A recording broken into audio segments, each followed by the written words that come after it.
Hello friends, welcome to your channel study with Amanpreet Kaur.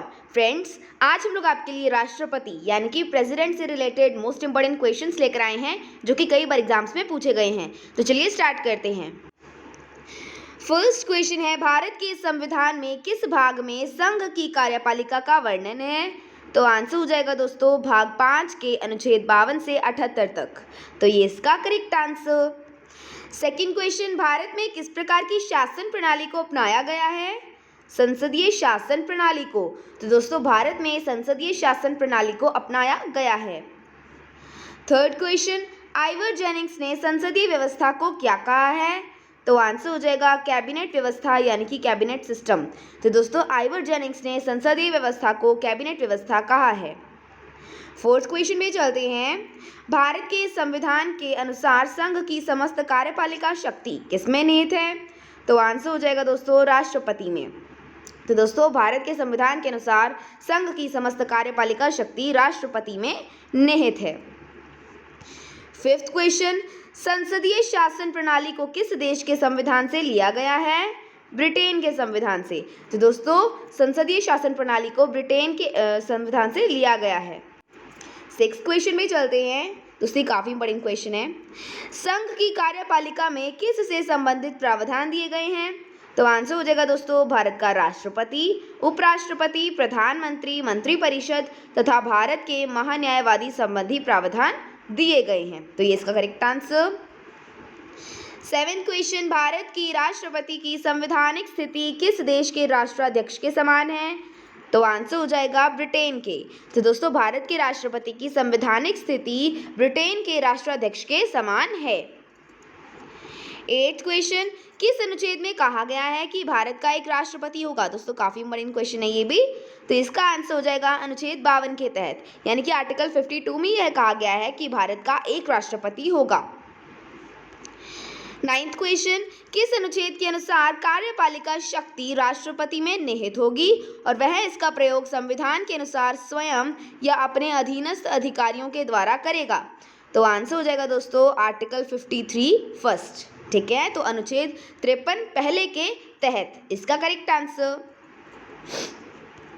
10th question, राष्ट्रपति के निर्वाचन में कौन कौन भाग लेता है? तो आंसर हो जाएगा दोस्तों अनुच्छेद 54 के अनुसार संसद के दोनों सदनों के निर्वाचित सदस्य, दोनों सदन मतलब लोकसभा और राज्यसभा के निर्वाचित सदस्य हैं। दूसरा, राज्यों के विधानसभाओं के निर्वाचित सदस्य हैं। तीसरा, 70वें संविधान संशोधन 1992 द्वारा राष्ट्रीय राजधानी क्षेत्र दिल्ली तथा पुडुचेरी संघ शासित विधानसभा के निर्वाचित सदस्य। तो ये इसका करेक्ट आंसर। 11th क्वेश्चन है, राष्ट्रपति के चुनाव का तरीका यानी कि निर्वाचन की रीति कौन से अनुच्छेद में है? तो आंसर हो जाएगा दोस्तों अनुच्छेद 55 के अनुसार, यानी कि आर्टिकल 55 में है राष्ट्रपति के चुनाव का तरीका यानी कि निर्वाचन की रीति।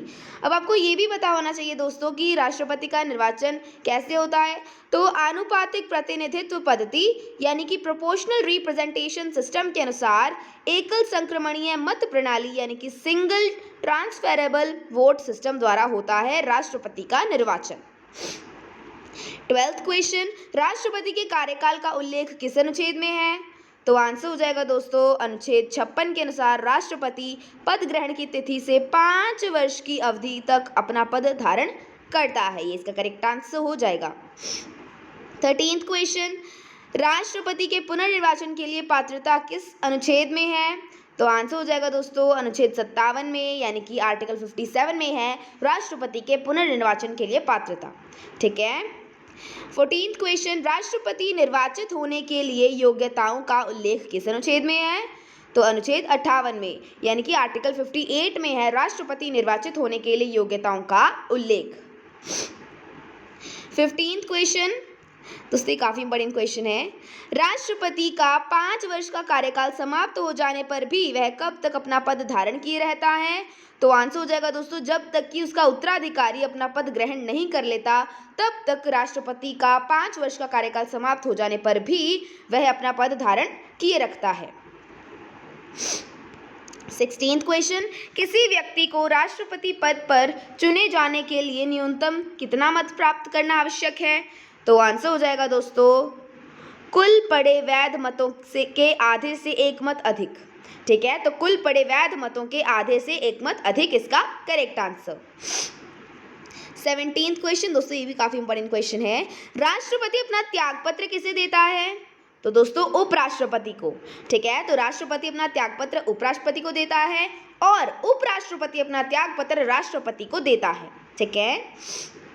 18th क्वेश्चन, राष्ट्रपति के पद के लिए शर्तों का उल्लेख कौन से अनुच्छेद में है?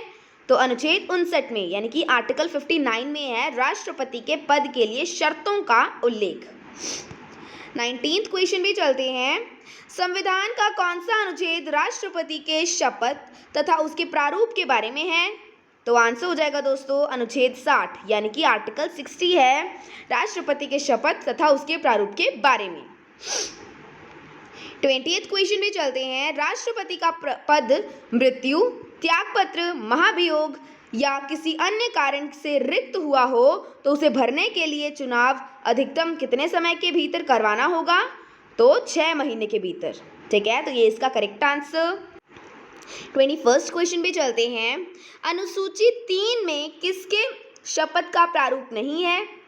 राष्ट्रपति के शपथ का। तो दोस्तों अनुसूची 3 में राष्ट्रपति के शपथ का प्रारूप नहीं है।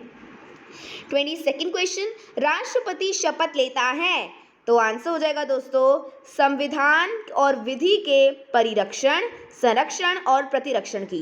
तो दोस्तों राष्ट्रपति संविधान और विधि के परिरक्षण, संरक्षण और प्रतिरक्षण की शपथ लेता है। इंपॉर्टेंट क्वेश्चन है ये, कई बार एग्जाम्स में पूछा भी गया है। 23rd क्वेश्चन, राष्ट्रपति पर महाभियोग की प्रक्रिया का उल्लेख है? अनुच्छेद 61 में, यानी कि आर्टिकल 61 में है राष्ट्रपति पर महाभियोग की प्रक्रिया का उल्लेख। 24th क्वेश्चन, राष्ट्रपति पर महाभियोग की प्रक्रिया संसद के किस सदन में आरंभ की जा सकती है? तो आंसर हो जाएगा दोस्तों संसद के किसी भी सदन में। तो दोस्तों राष्ट्रपति पर महाभियोग की प्रक्रिया संसद के किसी भी सदन में आरंभ की जा सकती है। 25th क्वेश्चन, राष्ट्रपति पर महाभियोग किस आधार पर चलाया जा सकता है? तो आंसर हो जाएगा संविधान के अतिक्रमण यानी कि वायलेशन के आधार पर। ठीक है, तो ये इसका करेक्ट आंसर हो जाएगा। 26th क्वेश्चन है, कौन सदस्य है जो कि राष्ट्रपति के विरुद्ध महाभियोग प्रक्रिया में भाग लेते हैं किंतु उसके निर्वाचन में भाग नहीं लेते? तो आंसर हो जाएगा दोस्तों संसद के दोनों सदनों के मनोनीत सदस्य। तो दोस्तों संसद के दोनों सदनों के मनोनीत सदस्य राष्ट्रपति के विरुद्ध महाभियोग प्रक्रिया में भाग लेते हैं किंतु उसके निर्वाचन में भाग नहीं लेते। इंपॉर्टेंट क्वेश्चन है, ये भी आपको पता होना चाहिए। 27th क्वेश्चन, राष्ट्रपति के विरुद्ध महाभियोग संसद द्वारा चलाई जाने वाली कौन सी प्रक्रिया है? तो एक अर्ध न्यायिक प्रक्रिया है राष्ट्रपति के विरुद्ध महाभियोग संसद द्वारा चलाई जाने वाली। ठीक है। 28th क्वेश्चन है हमारे पास, राष्ट्रपति पर महाभियोग का प्रस्ताव लाने के लिए संसद में आरोप पत्र प्रस्तुत करने के कम से कम कितने दिन पूर्व उसे इसकी लिखित सूचना देना आवश्यक है? 14 दिन पूर्व। ठीक है, तो ये इसका करेक्ट आंसर। 29th क्वेश्चन भी चलते हैं। भारत के राष्ट्रपति को शपथ कौन दिलाता है? तो आंसर हो जाएगा दोस्तों भारत का मुख्य न्यायाधीश। ठीक है, यानी कि CJI यानी कि चीफ जस्टिस ऑफ इंडिया शपथ दिलाता है राष्ट्रपति को। ये इसका करेक्ट आंसर। 30th क्वेश्चन, अनुच्छेद 71 के अनुसार राष्ट्रपति और उपराष्ट्रपति चुनाव संबंधी विवादों का विनिश्चय कौन करेगा? तो भारत का उच्चतम न्यायालय यानी कि सुप्रीम कोर्ट ऑफ इंडिया। ये इसका करेक्ट आंसर। 31st क्वेश्चन, संविधान के किस अनुच्छेद के तहत राष्ट्रपति को प्रधानमंत्री से सूचना प्राप्त करने का अधिकार है? तो अनुच्छेद 78 के अनुसार। ठीक है, तो आर्टिकल 78 के तहत राष्ट्रपति को प्रधानमंत्री से सूचना प्राप्त करने का अधिकार है। 32nd क्वेश्चन, भारत सरकार की समस्त कार्यपालिका कार्यवाही राष्ट्रपति के नाम से होती है कौन से अनुच्छेद में? तो आर्टिकल 77 में, यानी कि अनुच्छेद 77 में भारत सरकार की समस्त कार्यपालिका कार्यवाही राष्ट्रपति के नाम से होती है। तो ये बहुत इंपॉर्टेंट क्वेश्चन है, ये भी कई बार एग्जाम्स में पूछा गया है। 34th क्वेश्चन दोस्तों हमारे पास, राष्ट्रपति को सहायता और सलाह देने के लिए एक मंत्री परिषद होगी जिसका प्रधान प्रधानमंत्री होगा। कौन से अनुच्छेद में कहा गया है? तो अनुच्छेद 74 में यानी कि आर्टिकल 74 में कहा गया है कि राष्ट्रपति को सहायता और सलाह देने के लिए एक मंत्री परिषद होगी जिसका प्रधान प्रधानमंत्री होगा। लास्ट क्वेश्चन है हमारे पास, राष्ट्रपति की शक्तियां। तो दोस्तों राष्ट्रपति की शक्तियां हैं कार्यपालिका शक्तियां, विधायी शक्तियां, न्यायिक शक्तियां, वित्तीय शक्तियां, सैनिक शक्तियां, राजनीतिक शक्तियां और आपातकालीन शक्तियां। तो दोस्तों ये हैं राष्ट्रपति की शक्तियां।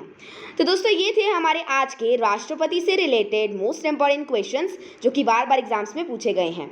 आई होप आपको क्वेश्चंस अच्छे तरीके से समझ में आए होंगे एंड अगर आपको हमारी वीडियोस अच्छी लगती हैं तो प्लीज़ हमारी वीडियोस को लाइक कीजिए, ज़्यादा से ज़्यादा अपने फ्रेंड्स और रिलेटिव्स के साथ इन्हें शेयर कीजिए और हमारे चैनल स्टडी विद अमनप्रीत को भी सब्सक्राइब कीजिए। So thanks for watching.